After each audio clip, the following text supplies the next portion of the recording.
Bismillahirrahmanirrahim. Assalamualaikum warahmatullahi wabarakatuh. Selamat pagi, siang, sore, atau malam anak-anak ketika kalian membuka video ini. Mari kita lanjutkan materi selanjutnya, yaitu perkembangan ilmu pengetahuan pada masa Daulah Ayyubiyah dan Ibrahnya nanti ya. Yaitu pada bidang filsafat muncul seorang pemikir yang sangat ulung dan andal, yaitu Suhrawardi Al-Maktul, yang lebih dikenal dengan nama Suhrawardi. Ia dilahirkan di Suhrawat, sebuah pedesaan yang terletak di dekat desa Zinjan di sebelah barat daya Iran pada tahun 1154 Masehi. Ia wafat di penjara Aleppo pada tahun 1191 Masehi. Suhrawardi menjadi seorang filosof dalam masa yang sangat singkat. Karyanya dalam dunia filsafat jauh melampaui usianya yang sangat pendek. Suhrawardi mempelajari ilmu filsafat dan ilmu kalam di bawah bimbingan Majdin Al-Jili di Maragha. Setelah itu, ia belajar di bawah bimbingan Fakhruddin Al-Mardani di Isfahan. Dia juga sempat belajar pada guru yang lain, seperti Zahir Al-Farisi, seorang ahli logika yang memperkenalkan kepadanya kitab Al-Basair, yaitu kitab tentang pengamatan, karya Umar bin Shahkan, yang wafat pada tahun 1145 Masehi. Kitab ini adalah kitab penting tentang logika pada waktu itu. Melalui buku inilah Suhrawardi mengenal secara mendalam 3 pilar utama logika, yaitu yang pertama semantik atau ilmu makna kata, yang kedua logika formal, dan yang ketiga adalah logika material. Setelah merasa belajarnya cukup, Suhrawardi pergi ke Persia. Di Persia, ia mengunjungi seorang guru tasawuf yang masyhur untuk mendalami ilmu zuhud serta memperbanyak ibadah. Pada tahun 1183 Masehi, seusai menulis kitab bernama Al-Hikam Al-Ishraq, ia berangkat ke Aleppo. Ia kemudian ke Damaskus, yang selanjutnya beliau diangkat sebagai penasihat kerohanian di istana Pangeran Malik Az-Zahir Ghazi, yaitu putra Sultan Salahuddin Al-Ayyubi. Dalam perjalanannya sebagai penasihat istana, dia didakwa sebagai penyebar aliran sesat dan penyebar berbagai penyimpangan agama lainnya. Para ulama kemudian meminta kepada Pangeran Malik Az-Zahir Ghazi agar menjatuhkan hukuman tegas kepada Suhrawardi. Akan tetapi, permintaan dari para ulama tersebut ditolak oleh sang pangeran. Karena merasa para ulama tidak dapat mendapat jalan keluarnya, mereka menghasut Sultan Salahuddin Al-Ayyubi. Salahuddin Al-Ayyubi kemudian meminta kepada anaknya agar menjatuhkan hukuman tegas kepada Suhrawardi. Akhirnya Suhrawardi dieksekusi, namun sebelumnya Suhrawardi dimasukkan ke dalam ruang isolasi, yaitu penjara khusus menjelang dieksekusi. Para eksekutor pada waktu yang telah ditentukan melaksanakan tugasnya pada tahun 1191 Masehi. Jadi Suhrawardi ini meninggal karena terkena hukuman mati, karena didakwa menyebar aliran dan agama yang sesat.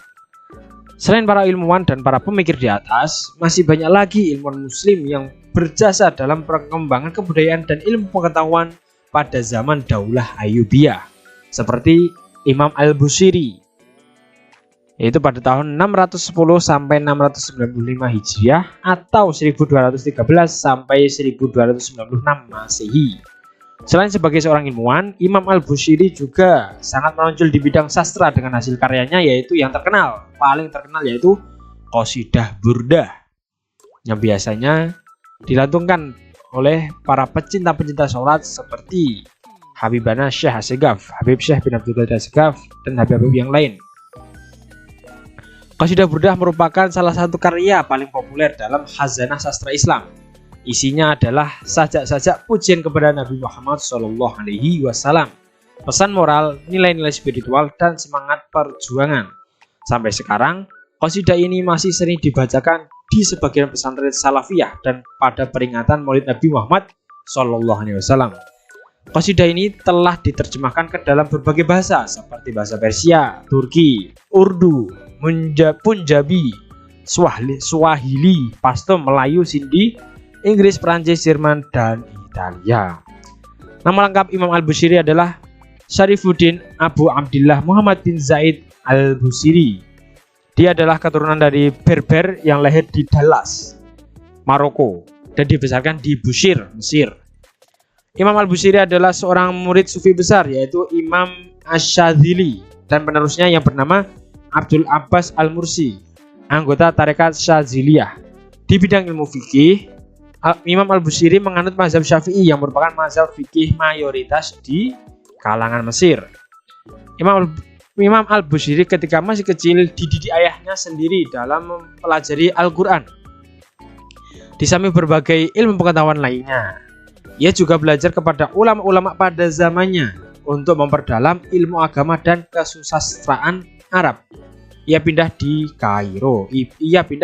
Kairo.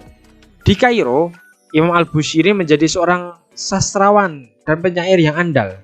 Kepintarannya di bidang sastra syair ini melebihi para penyair pada zamannya. Sekaligus karya-karya kaligrafinya juga terkenal sangat indah. Sajak-sajak pujian untuk Nabi Muhammad SAW dalam kesusastraan Arab dimasukkan ke dalam genre Al-Madhaih An-Nabawiyah. Sedangkan dalam kesusastraan Persia dan Urdu dikenal sebagai kesusastraan Natiyah atau kata jamak dari Na'at yang berarti pujian. Sastrawan Mesir terkenal yaitu Zaki Mubarak telah menulis buku dengan uraian yang panjang lebar mengenai Al-Madhaih An-Nabawiyah. Menurutnya, syair semacam itu dikembangkan oleh para sufi sebagai cara untuk mengungkapkan perasaan dan pengalaman religiusnya. Qasidah Burdah terdiri atas 160 bait atau sajak. Ditulis dengan gaya bahasa yang menarik, lembut, dan elegan. Karya ini berisi panduan ringkas mengenai kehidupan Nabi Muhammad SAW. Cinta kasih, pengendalian hawa nafsu, doa, pujian terhadap Al-Quran, Isra Mi'raj, jihad, dan tawasul. Dengan menjelaskan kehidupan Nabi Muhammad SAW secara puitis, Imam Al-Bushiri bukan saja menanamkan kecintaan umat Islam kepada Nabi Muhammad SAW, melainkan juga mengajarkan sastra, sejarah Islam, dan nilai-nilai moral kepada kaum muslimin. Oleh karena itu, tidak mengherankan jika qasidah burdah senantiasa dibacakan di pesantren-pesantren salaf. Bahkan diajarkan juga di Universitas Al-Azhar Kairo. Gak usah jauh-jauh lah. Kita tiap malam apa? Kalau malam Kamis di Gedung Bustan Nasikin Solo, malam Sabtu ada di Pelosok Kerep depan GOR. Ya kita buat badminton itu juga ada pembacaan qasidah burdah. Jadi qasidah ini sudah sangat terkenal sekali dan banyak manfaatnya. Imam Al-Bushiri hidup pada saat masa transisi perpindahan kekuasaan dari Daulah Ayyubiyah ke tangan Daulah Mamluk Bahriyah. Munculnya qasidah burdah ini sebagai reaksi terhadap situasi politik, sosial, dan kultural pada masa itu, yaitu agar mereka senantiasa mencontoh kehidupan Nabi Muhammad SAW yang juga sebagai uswatun hasanah, yaitu suri teladan yang baik. Senantiasa mengendalikan hawa nafsu dan kembali kepada ajaran-ajaran agama yang murni, yaitu kepada Al-Quran dan hadis. Selain qasidah burdah, Imam Al-Bushiri juga menulis beberapa qasidah lain. Di antaranya Al-Qasidah Al-Mudhariyah dan Al-Qasidah Al-Hamziyah. Sisi lain dari pribadi Imam Al-Bushiri ditandai dengan kehidupan sufistik yang tercermin dari kezuhudannya, tekun beribadah, tidak menyukai kemewahan dan kemegahan duniawi. Di kalangan para sufi, Imam Al-Bushiri termasuk orang yang masuk dalam deretan sufi-sufi besar. Sayyid Mahmud Faid Al-Manufi menulis di dalam kitabnya atau bukunya yaitu Jamharat Al-Auliya bahwa Imam Al-Bushiri tetap konsisten dalam hidupnya sebagai seorang sufi sampai akhir hidupnya. Makamnya yang terletak di Iskandariyah, Mesir, sampai sekarang masih dijadikan sebagai tempat ziarah. Makamnya berdampingan dengan makam gurunya yaitu Imam Abu Abbas Al-Mursi. Ilmuwan muslim lain muncul pada masa Al-Ayyubiyah atau Daulah Ayyubiyah antara lain yang pertama Abdul Latif Al-Baghdadi dan Al-Hufi, yaitu ahli ilmu mantik dan bayan. Yang dua Syekh Abdul Qasim Al-Manfalubi, yaitu ahli fikih. Kemudian Syekh Syamsuddin Khaliqan, yaitu ahli sejarah. Abu Abdullah Al-Qudai, ahli fikih, hadis dan sejarah. Abu Abdullah Muhammad bin Barakat, yaitu ahli nahwu. Yang terakhir Hasan bin Khotir Al-Farisi, yaitu ahli fikih dan tafsir. Selain itu, terdapat beberapa karya tulis juga dihasilkan pada masa itu.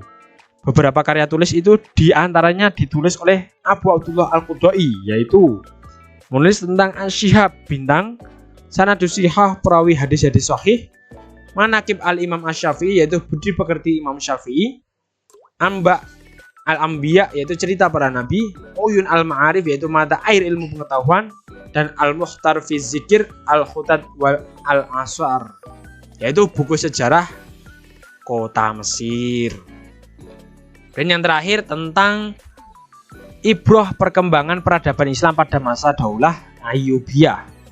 Ibrah yang dapat kita ambil dari sifat kepemimpinan Daulah Ayyubiyah antara lain zuhud. Zuhud itu apa?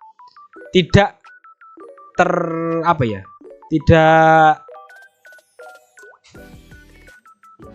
terpincut ya. Tidak terlalu suka atau tidak terlalu cinta dengan dunia. Jadi ya kalau urusan dunia ya wis. Jadi lebih memperbanyak memperdalam ilmu agama atau beribadah kepada Allah Subhanahu wa taala. Bukan mengejar dunia, salah juga enggak ya. Usahakan akhirat, kita kejar akhirat, insya Allah dunia itu pasti mengikuti kita. Itu yang pertama zuhud, yang kedua tekun, yang ketiga sungguh-sungguh, yang keempat cerdas, yang kelima penuh ilmu, yang keenam amal, yang ketujuh ikhlas, yang kedelapan berakhlak mulia, yang kesembilan sangat takut kepada Allah, dan yang terakhir tasamuh atau toleransi. Ibrah dari perkembangan Daulah Ayyubiyah dapat dijelaskan sebagai berikut. Yang pertama, hancurnya suatu bangsa biasanya diawali dari perebutan kekuasaan di antara para penguasa atau pejabat. Untuk menghindari terjadinya perebutan kekuasaan, maka perlu dibuat sebuah sistem pergantian kepemimpinan. Salah satu caranya adalah melalui pemilihan oleh rakyat atau demokrasi. Yang kedua, agar pemimpin memiliki figur dan legitimasi yang kuat dari rakyatnya, maka ia harus memiliki sikap-sikap sebagai berikut: memperhatikan nasib rakyatnya, memperhatikan kehidupan rakyatnya, memiliki pola hidup sederhana, berlaku adil terhadap seluruh lapisan masyarakat, menjauhi sikap diskriminatif atau membeda-bedakan, memiliki akhlak yang baik atau mulia, dan yang terakhir amanah dapat dipercaya. Jadi seorang pemimpin tidak boleh memikirkan dirinya sendiri, wajib memikirkan rakyat yang dipimpinnya. Terus yang terakhir, agar suatu bangsa keberadaannya diakui dan sejajar dengan bangsa lain, maka harus mau melakukan kerjasama dengan bangsa lain, sehingga setiap ada permasalahan dapat diselesaikan dengan damai, tanpa saling menyerang di antara bangsa satu dengan lainnya, dan tidak saling menghancurkan satu sama lain. Mungkin sampai di sini dulu materi terakhir kita ya, pertemuan terakhir kita di kelas 8 di semester 2 ini. Semoga anak-anak